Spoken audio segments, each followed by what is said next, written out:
E acolo de la registă.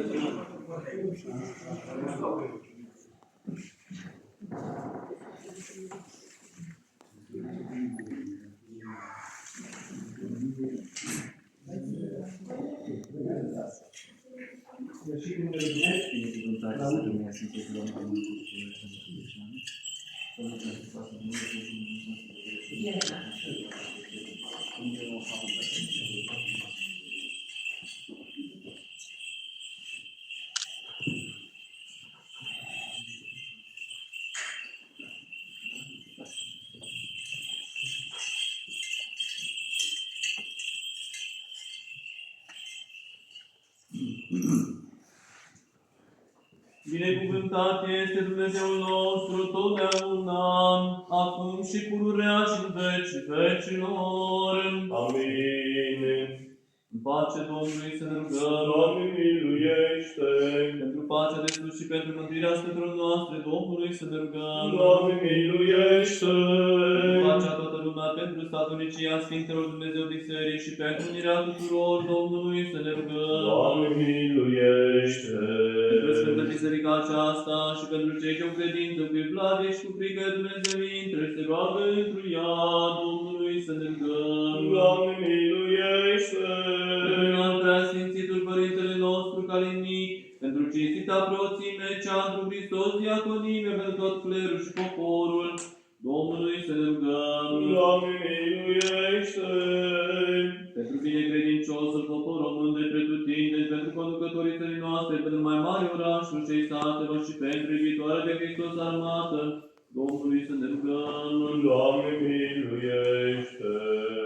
Pentru Domnul Dumnezeu, Florea și Ionela, care acum se legădesc unul cu altul și pentru mântuirea lor Domnului să ne rugăm. Doamne, miluiește! Hai pentru ca să se trimită lor dragoste săvârșit de pașnică și ajutător, pentru ca să fie binecuvântați în deplină înțelegere și în credință tare Domnului să ne rugăm. Doamne, miluiește! Pentru ca să fie păziți în viață și purtare fără prihană, ca Dumnezeu nostru să trăiască o nuntă cinstită și viață neîntinată Domnului să ne rugăm. Doamne, miluiește! Pentru ca să fim izbăviți și ne trec armonia, primejdea și nevoia, apără, mântuiește, miluiește și ne păzește pe Dumnezeule cu harul Tău. Doamne, miluiește! Pe prea sfânta, curată, prea binecuvântată, slăvită, stăpână noastră de născătoare, și punerea Fecioară Maria cu toți Sfinții să o pomenim. Prea Sfântă Născătoare de Dumnezeu, miluiește-ne pe noi! Miluiește și pe alții și toată viața noastră, Hristos Dumnezeu, să o dăm. Fie, Doamne! Că ție se cuvine toată slavă, cinstea și închinăciunea Tatălui și Fiului și Sfântului, ca acum și pururea și în vecii vecilor. Amin! Domnului să ne rugăm. Doamne, miluiește!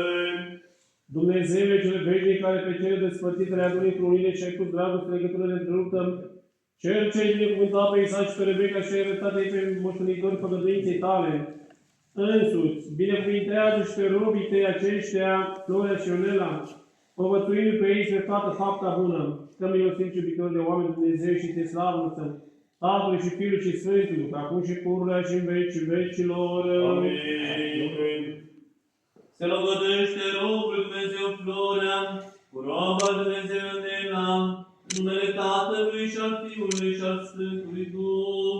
Amin! Se lăgădește robul Dumnezeu Florea, cu roaba Dumnezeu Nela, în numele Tatălui și al Fiului și al Sfântului Duh. Amin! Se lăgădește robul Dumnezeu Florea, cu roaba Dumnezeu Nela, în numele Tatălui și al Fiului și al Sfântului Duh.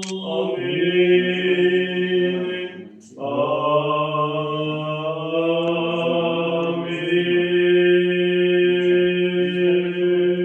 Amin!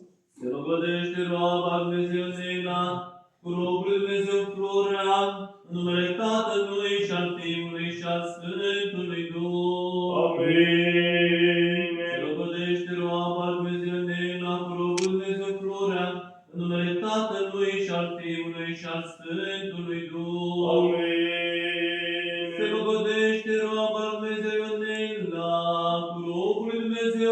pururea, în numele Tatălui și al Fiului și al Sfântului Duh.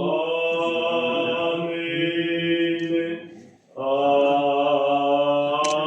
Amin. Doamne Dumnezeu nostru, care împreună cu sluga Patriarhului Avram ai călătorit în Mesopotamia și Iniției, să-L să-L godească pe Rebecca, însuși binecuvintează